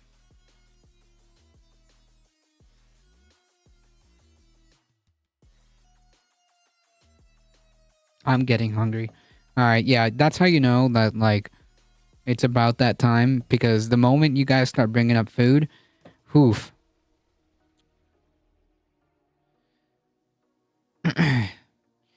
Alright, let's just go through these here. TikTok sues government saying potential ban violates the First Amendment. TikTok is suing the U.S. government to stop the enforcement of a bill passed last month that seeks to force the app's Chinese owner to sell the app or have it banned. The lawsuit filed on yesterday in the U.S. Circuit Court of Appeals in Washington, D.C. argues that that the bill protecting Americans from Foreign Adversary-Controlled Applications Act, Jesus, violates the constitutional protections of free speech. I agree. I agree, Carpe. F that fascist shit. The suit calls the law an unprecedented violation of the First Amendment. For the first time in history, Congress has enacted a law that subjects a single named speech platform to a permanent nationwide ban, TikTok wrote in the lawsuit, and bars every American from participating in a unique online community with more than 1 billion people worldwide. Yeah, protecting America from free speech is what that means. The company argues that invoking national security concerns is not a sufficient reason of restricting speech. Yeah, and like, if you really want to go down that angle, what about freaking Facebook or Twitter? Right? Like, come on. The company argues that invoking national security concerns is not a sufficient reason for restricting free speech. and the burden is on the federal government to prove that this restriction is warranted. It has not met that burden, the lawsuit has stated. The Department of Justice did not immediately respond to a request for comment. The White House, the White House spokesperson directed a request for comment to the Justice Department. But ADT, they're owned by Americans. Ah, I see. Not a threat to national security, but, you know, they're American-owned companies, so I guess it's okay. I guess it's okay that Facebook, you know, sells the data of every American that's on the platform, but you know, it's our threat to security, though.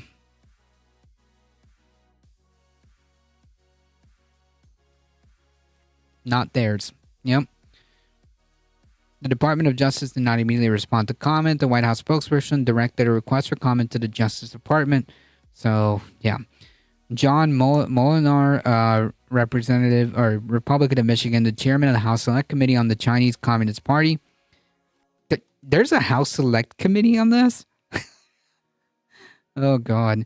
Said Congress and the executive branch have concluded, based on both publicly available and classified information, that TikTok poses a grave risk to national security and the American people.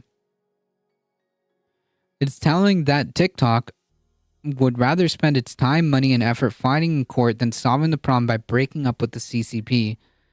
I'm confident that our legislation will be upheld. Jendrick, welcome. Gotta think like a child. Other countries doing stuff we do as cooties. Yeah, there you go.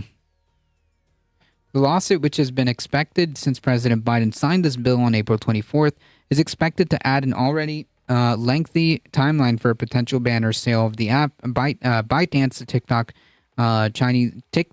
TikTok's Chinese owner, had already more than a year to make a move. Now legal proceedings will pause that timeline, meaning it could be years before the ban goes into effect.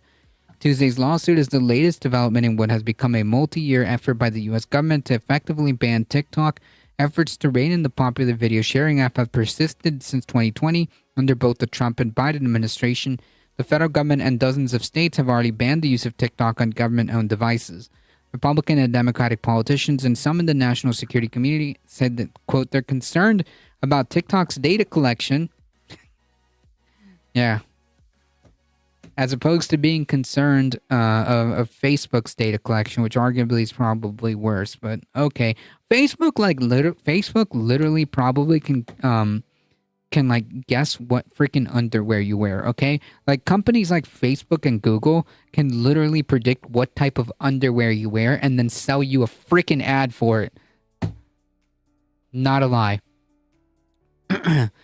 Makes TikTok no different than, noting outside experts have looked at these claims with some skepticism because it smells like BS, okay? It doesn't even pass the smell test.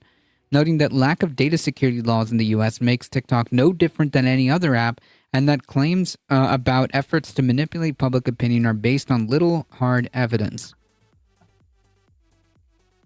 Still, TikTok has made some efforts to assure the public and U.S. officials that it takes data security seriously. In 2022, the company started Project Texas, a move meant to provide data security and transparency around the information the app collects about U.S. users. That has done little to quell the government concern over the app and the Chinese government's oversight of it. The lawsuit states that Congress has not offered any evidence suggesting that TikTok poses any type of data security risk or foreign propaganda spread that could conceivably justify the law, and has failed to provide any that the app poses any specific harm in these areas. The statement of congressional committees and individual members of Congress during that hasty closed-door legislative process preceding the act's enactment confirmed that there is at most speculation, not evidence, as the First Amendment requires. TikTok further claims that the law violates the right to due process under the Fifth Amendment, and it is an unconstitutional bill of attainder or legislative act declaring a party guilty of a crime and imposing a punishment for it without a trial. Congress has never before crafted a two-tier speech regime with one set of rules for one named platform and another set of rules for everyone else. The lawsuit also stated that the law is effectively a ban on TikTok and that ByteDance's option is to divest is illusory. because it is not commercially, technologically, or legally possible, especially within the 270 days outlined by the law. According to its sponsors, the lawsuit stated the act is not a ban because it offers ByteDance a choice: divest TikTok's U.S. business or be shut down. But in reality, there's no choice. If the law remains in place, the lawsuit added, it would enable the federal government to invoke national security and force the publishers of other platforms, including news sites, to sell or be shut down. Gautam Hans, the associate clinic professor of law at Cornell University and associate director of the First Amendment Clinic, said in an email statement that overcoming widespread congressional support for the law may prove difficult for TikTok. TikTok has prevailed in its previous First Amendment challenges, but the bipartisan nature of this federal law make judges more likely to defer to a congressional determination that the company poses a national security risk. Without public discussion of what exactly the risks are, however, it is difficult to determine why the courts should validate such an unprecedented law. This challenge from TikTok went straight to the D.C. Court of Appeals because of what's called exclusive jurisdiction. It was effectively written into Protecting Americans from Foreign Adversary-Controlled Applications Act that the only place a challenge to the law could be heard is in this court. The D.C. Court of Appeals is often referred to as the second highest court in the nation because many cases it decides affect people across the country, not just within its immediate vicinity. So we'll see what happens with that, but good. Good on TikTok.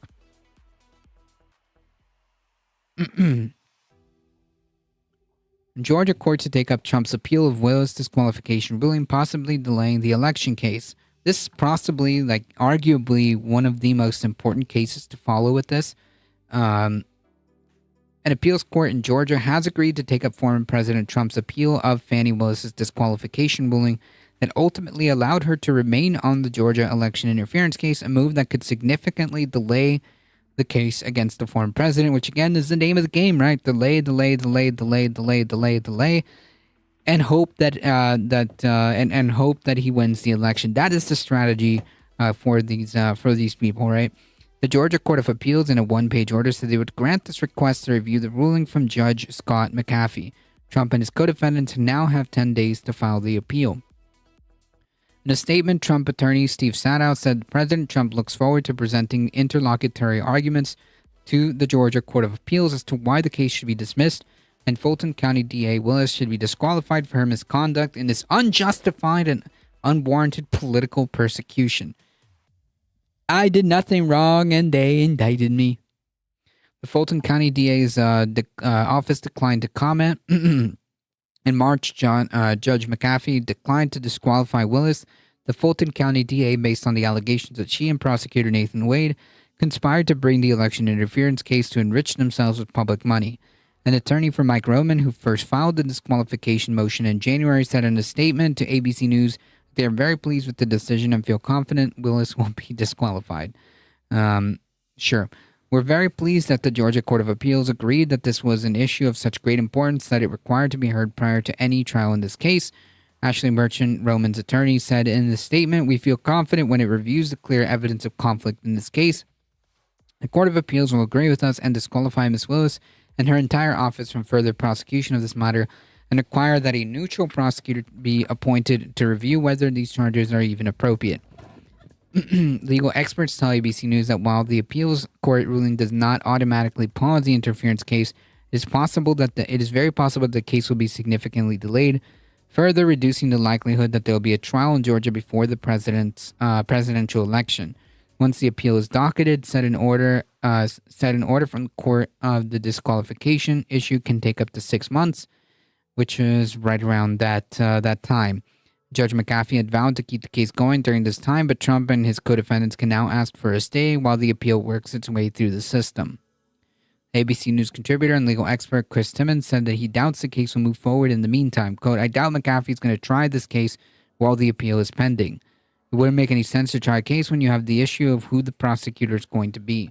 Trump and 18 others pleaded not guilty last August to all charges in a sweeping RICO case for alleged efforts to overturn the results of the 2020 presidential election in the state of Georgia.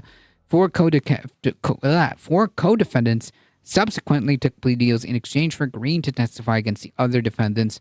The former president has blasted a district attorney as an investigation as being politically motivated. Okay. Well, we'll see what happens from this. Arguably one of, if not the most important case that's happening out of the 4, I believe. Yeah. Mr. Bob.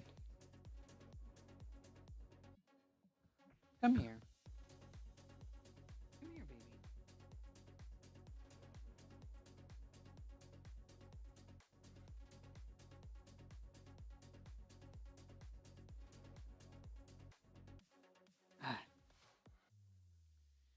For those of you that weren't here yesterday, this is Mr. Bob. He is a temporary guest. His last day that he will be on stream. Wow. Hey, don't boot my microphone. Will be tomorrow.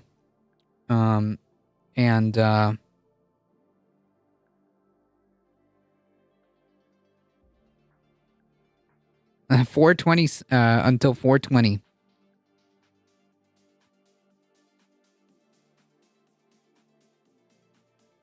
And oh, now he's making biscuits on my arm. Okay.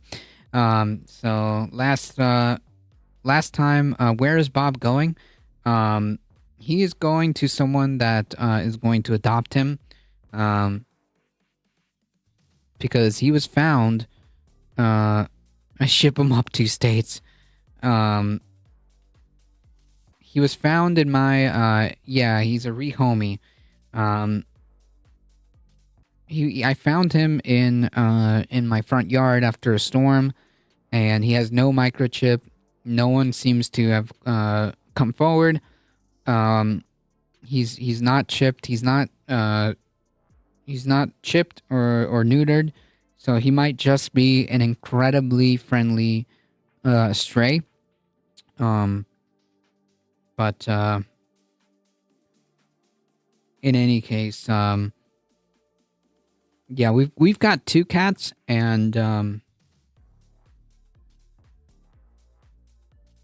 I think that the best move is to yes, the look of love, is to get him to some folks who are cat people, who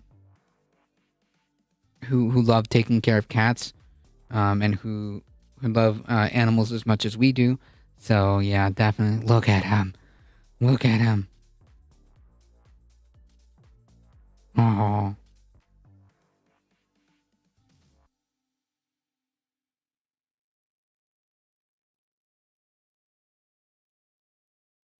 Bob is just like, I'm just happy to be here. You know?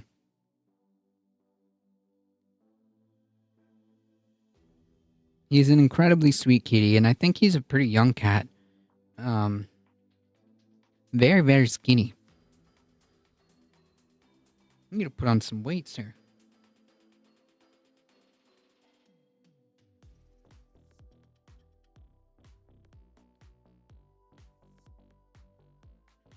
So tomorrow will be Bob's last day on stream. So definitely tune in tomorrow for the final day. And Saturday, Mr. Bob is going on his new life.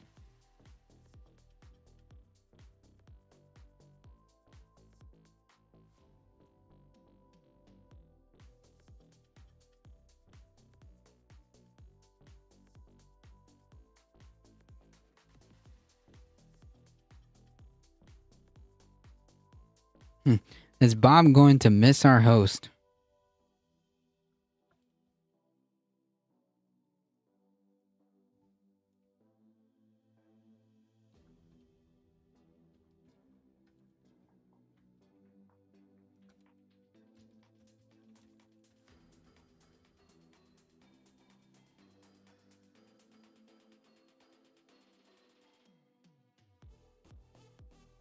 There you go.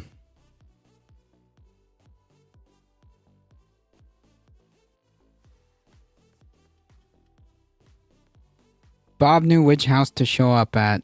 I'm just saying. Yeah, definitely. He chose the right house.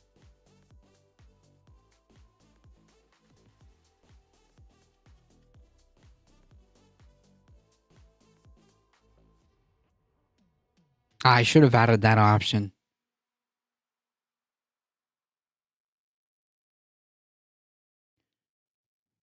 I need to see if I can get a good picture to use as an emote, so that Mr. Bob over here can be forever immortalized in an emote. So definitely before he goes on to his next stage of his adventure, I will try to get a picture, right?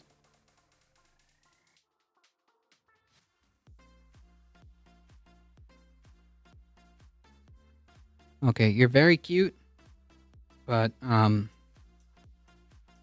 think he still has kitten claws. Man, they're razor sharp. So Buddy still doesn't have an emote, but Bob is gonna get one? That's a fair point. They both need one. I've got a good picture of Pip, of Squeaky, which is Bree's cat. So that also needs to be an emote.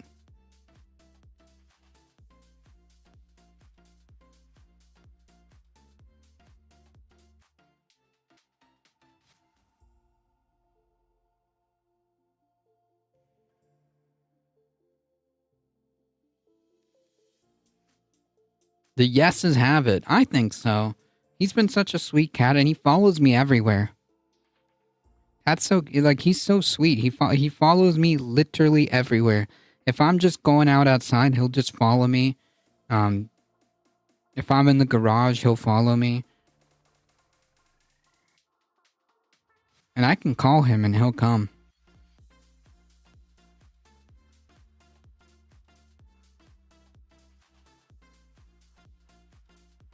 He's like Buddy in that sense.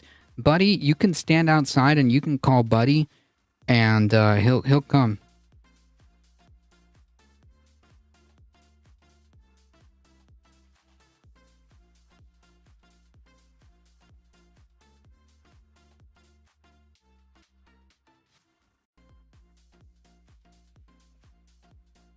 What's the matter, little one?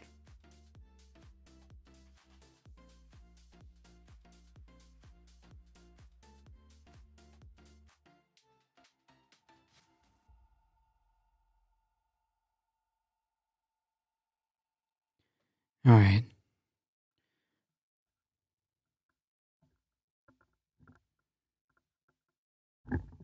Easy, Mr. Bob.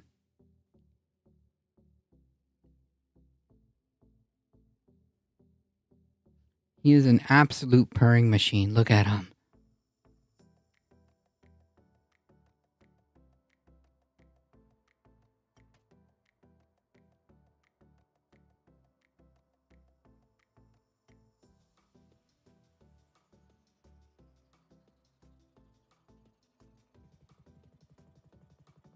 Thick boy.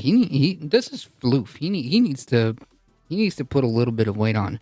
You know what the kind of motorcycle they call a bobber? No.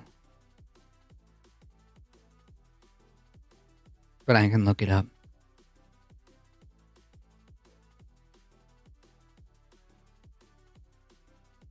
Oh, yeah.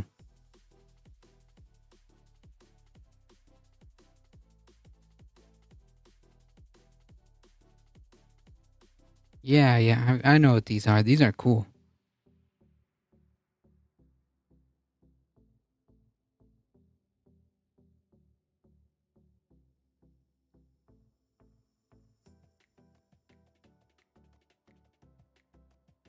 Here, I'll show you real quick before I go, folks. Oh, nope, that's not it.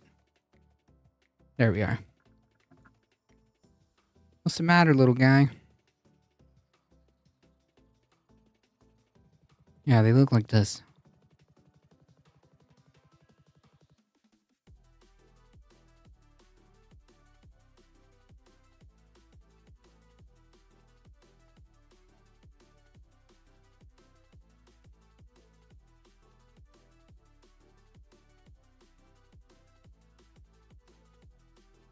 A bit beefier than other bikes. The cat is aptly named. He looks like he's gonna be big. This is a baby. He's just a little bit more floof. He needs to gain weight, because I can tell, you know. But he's gonna be a big boy. Isn't that right? He's just a baby. The cat is aptly named. He's just a little baby, right?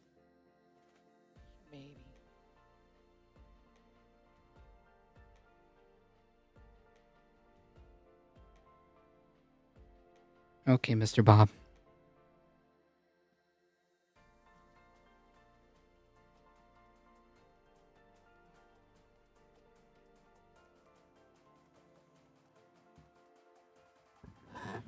All right, folks.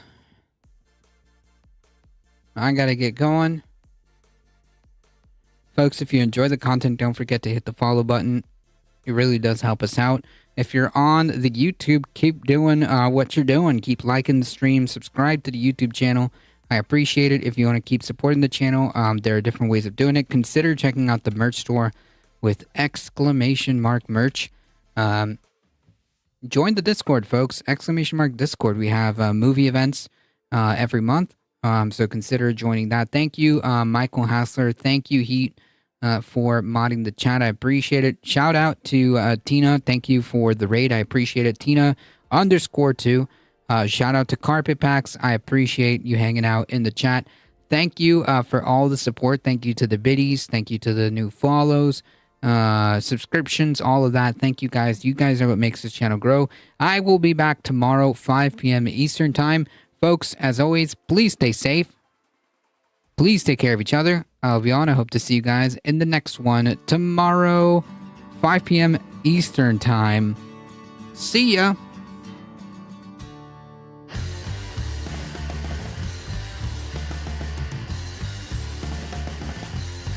Hang tight.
All right, folks, hang tight. We're heading out in 5, 4, 3, 2, 1. Bye-bye.